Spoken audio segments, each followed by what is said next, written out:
If y'all don't give me Penny Hardaway, because I've just been playing with this guy shooting movies all summer, me and him could be the new Magic and Kareem of this era. If y'all don't get me him when my deal is up, I'm going to talk about doing something else. Penny is a mixture of all the other guys that I played with. At times, he was like D. Wade because he could just take over the game. And I would have to tell him sometimes, like, Penny, you go ahead and go, it's you. He's sort of like, LeBron, he's a great passer. Whenever I wanted the ball, whenever I ran the floor, he always got me the ball. We never had problems. And, he had that killer instinct of Kobe. And I hate to see his career cut short because of injury, but if he didn't have injuries, I think people would, definitely hear his name more. Because Penny was the coldest young cat that I've seen ever since D-Wade, LeBron, and Kobe. Throughout the league's history, the tall, phenomenal point guards have been few in numbers. Currently playing, of course, you have 6'11" Ben Simmons. Historically, you have the Big O, 6'5" Oscar Robertson. And of course, most notably, you have 6'9" Magic Johnson. But there is one point guard, as shown in the beginning of this video, who had incredible skill, talent, and promise. That point guard is a 6'7", three-time All-NBA player, Anthony Hardaway, or as we all know him, Penny Hardaway, the sensational all-star for the Orlando Magic, whose knee injuries derailed a Hall of Fame career to the point it left NBA fans pondering what could have been. Anthony Penny Hardaway was drafted third pick by the Golden State Warriors in 1993 before being traded on draft night to the Orlando Magic. He had a great college career, so much so he came into the league advertised as the next Magic Johnson. And it wasn't that ridiculous of a comparison either. Hardaway had all the gifts of basketball. He was 6'7", long, athletic, quick and fast, using his size on guards and quickness on bigs and forwards, making him a matchup nightmare. He could rebound, defend, post up, score inside, shoot from mid-range, pass, and playmate. He was literally a demigod.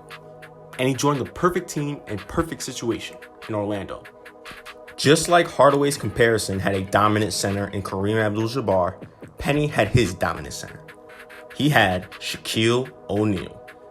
They complemented each other so well, wreaking havoc together on the court for years, entertaining fans in Orlando, becoming one of the best duos in NBA history. Best, not one of the greatest. Because unfortunately, that time together didn't last as long as it should have. But we'll get to that later on. In his rookie season, Penny made an immediate impact, averaging 16 points, 6 assists, 5 rebounds, and 2 steals. He made all-rookie first team and finished second in the Rookie of the Year votes, behind Chris Webber. It clearly didn't take long for him to complement talented players in Orlando. With players like Nick Anderson, Dennis Scott, along with Shaq, this team with Penny could go far. And with the new addition of Horace Grant, that's exactly what they did, as the following season they reached the NBA Finals, finishing with the best record in the East at 57-25. Hardaway made All-NBA first team and was selected to his first All-Star team, averaging 21 points, 7 assists, while shooting 50% from the field. The Magic were on a mission that year, with Penny being the second best player behind Shaq and an extremely integral part of the team. On their way to the finals, they would beat the Chicago Bulls with the returning Michael Jordan in 6, being the last team to eliminate the 90s Bulls teams from the playoffs. Hardaway was a key part in their win, coming up big down the stretch for the Magic and having some great games, like in Game 5 when he had 19 points and 11 assists. The Magic would then also defeat Reggie Miller's Pacers in 7 in the Eastern Conference Finals, with Penny averaging 19, 7, and 2.5 steals. In the NBA Finals, matched up against the Houston Rockets, Penny put up 25, 8 assists, and 5 rebounds.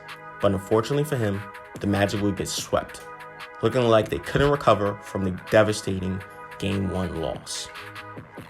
But the Magic were young, being led by 2 stars, Shaq, who was 22, and Penny, who was 23.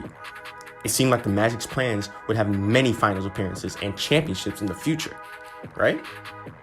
Well, as you know in life, things don't always go according to plan. In '96, Penny would continue his all-star play, making NBA first team again with similar averages from the year prior. He would help lead the Magic to their first and only 60-win season, reaching the Eastern Conference Finals, but sadly losing to the 72-10 Bulls team as they were out for revenge. Unfortunately for the Magic and their fans, that would be the last time Penny and Shaq would play together, as the Magic were seemingly choosing to build around Penny, not willing to give Shaq a huge contract. So Shaq tested free agency and went to the Lakers. A what-if story within a what-if story. Imagine what could have happened if Shaq stayed in Orlando with Penny. Sounds like a good video topic for the future. Anyway, as for Penny, this will be his final season before his injury struggles. His knee problems started in the 96-97 season.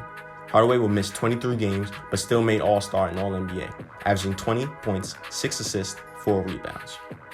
He led the Magic to the playoffs again, but would lose in 5 to Miami, despite his 31-point average. Hardaway's injury problems would only get worse. At the time, his injury wasn't noticeable, which caused more damage to him without even knowing. This resulted in his knee getting worse to the point he needed surgery and only played 19 games the following season. The 1999 season was the NBA lockout, which was only 50 games. So Hardaway was able to play the whole season, but unfortunately, you could tell he wasn't the same player, not having the same athleticism and scoring ability that he just had 2 years prior. Still, he got the Magic to the playoffs tied for the best record in the East, which he averaged 19 points in the playoffs. But again, sadly, they would lose to the 76ers in 5. And this would be Penny Hardaway's final season in Orlando. All the promises, potential, and championship glory faded away.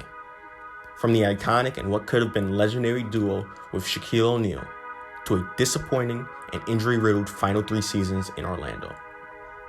Penny was traded to the Phoenix Suns in the offseason, where he would show signs of what he used to be.